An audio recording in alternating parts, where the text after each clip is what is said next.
महाभारत काल के कुछ समय बाद एक छिपे हुए राज्य अग्निपुर में। अग्निपुर एक गुप्त विज्ञान और योग विद्या में निपुण राज्य था। यहाँ के ऋषियों ने एक ऐसी ऊर्जा खोजी थी जिससे समय और चेतना दोनों को मोड़ा जा सकता था। इस ऊर्जा को काल ज्योति कहा जाता था।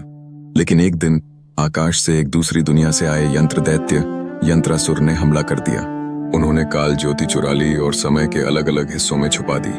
राजा विक्रमसेन ने 9 खास योद्धाओं की एक गुप्त टोली बनाई जिन्हें कहा गया ऋषि 9।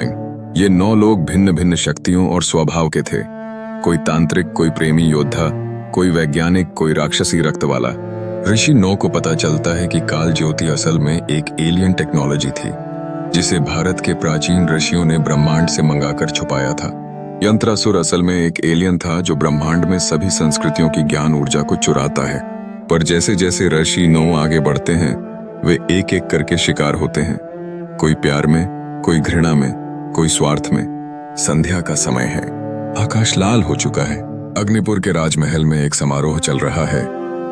काल ज्योति के 100 वर्ष पूरे होने की खुशी।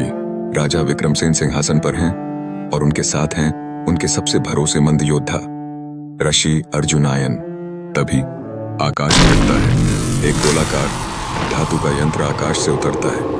हवा में गूंजता है एक भयावह शोर। यंत्र खुलता है और उसमें से बाहर आते हैं यंत्रासुर। ऋषि अर्जुनायन तलवार खींचते हैं। उनकी नीली ज्वालामयी तलवार आसमान में चिल्लाती है। भीषण युद्ध होता है। सैनिक मरते हैं, महल टूटता है। काल ज्योति को बचाने की कोशिश की जाती है पर एक अदृश्य शक्ति उसे चुरा लेती है और यंत्रासुर समय में छलांग लगाकर गायब हो जाते हैं। अग्निपुर की गलियों में रात को कुछ शव अपने आप उठने लगते हैं। वे बुद्ध बने चेहरे लिए धीमी धीमी गति से चलते हैं। ऋषिका वेदर भी उन्हें देखती है और समझ जाती है कि समय से छेड़छाड़ का असर धरती पर हो चुका है। राजा विक्रमसेन ने निर्णय लिया, हमारे पास अब समय नहीं। मैं बुला रहा हूँ 9 प्राचीन योद्धाओं को जिन्हें कहते हैं 9 ऋषि।